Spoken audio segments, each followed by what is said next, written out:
Hello and welcome to The Explainer. Today we're going to do something a little different. We're going on an archaeological dig, but not for bones or pottery. We're digging for the secret history of something we hear every single day, something we totally take for granted, the simple joke. Have you ever stopped to really think about how weird jokes are? It's a bizarre human thing to do. We invent these short, absurd, totally fake stories, all for the purpose of making another person make a weird noise with their mouth. So, where did that even come from? What was the very first joke ever told? Well, that's our quest for today. Before we find the first joke, check this out. The word itself is a clue. In Arabic, the word for a joke is nukta, and its origin is just fascinating. It comes from the verb nakata, which means to poke or prod the earth with a stick, and over time that came to mean making a little impression on something, which is exactly what a good punchline does to your brain. It's like the joke is literally poking a laugh right out of you. Okay, so with that idea in mind, poking at a laugh, let's grab our shovels and start digging. We are heading way back in time to unearth the oldest jokes ever written down, and we're gonna treat them like ancient artifacts because they tell us so much about the people who first told them. And when I say way back, I mean way back. Our journey kicks off almost 4,000 years ago in ancient Sumeria. Then we'll hop over to the Egypt of the pharaohs and finally land in the Roman Empire. Get ready, these are the earliest recordings of humanity even trying to be funny. And here it is, the oldest joke in the world, according to the Guinness World Records.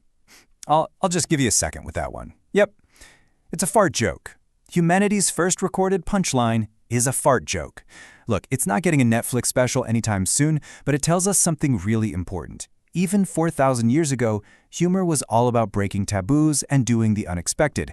This is ground zero.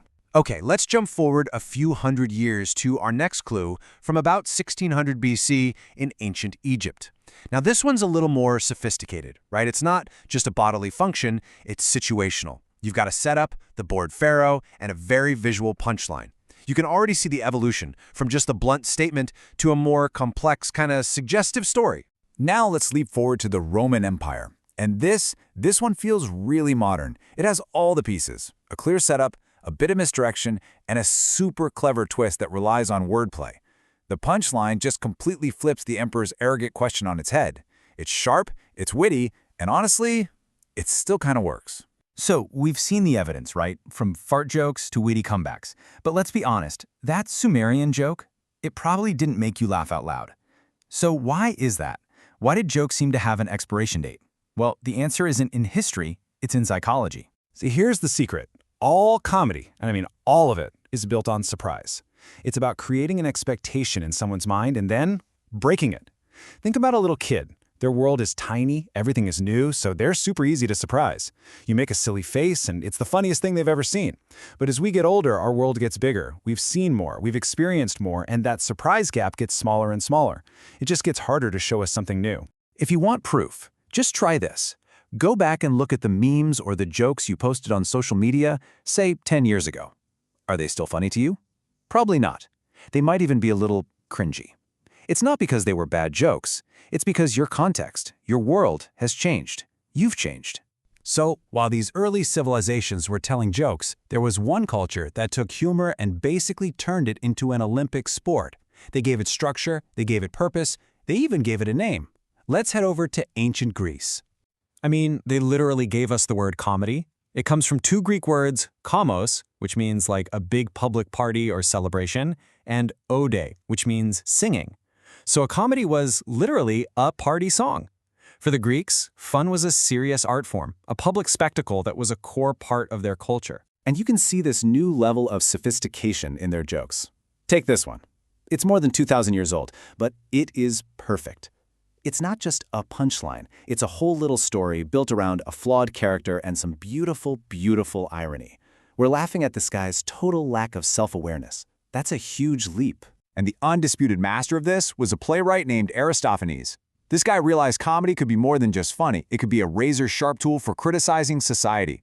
In his play The Wasps, written all the way back in 422 BC, he basically roasted the entire Athenian legal system. He was using laughter to question power. And that idea, well, that was a game changer.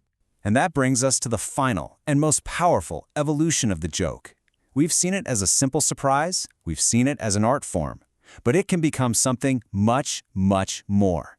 A weapon. an act of defiance against absolute tyranny.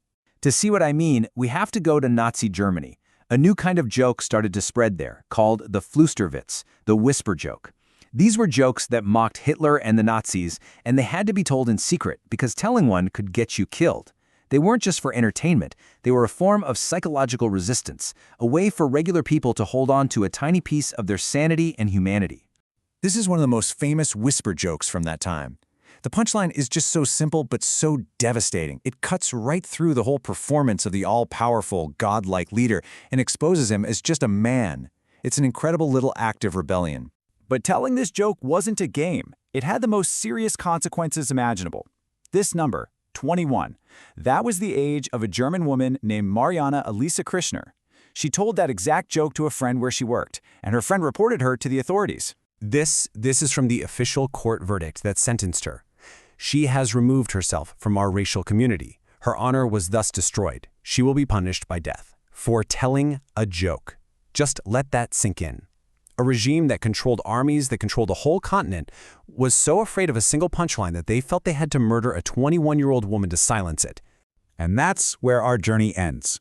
We started with a Sumerian fart joke, and we've ended up with a punchline so powerful it was considered a capital crime.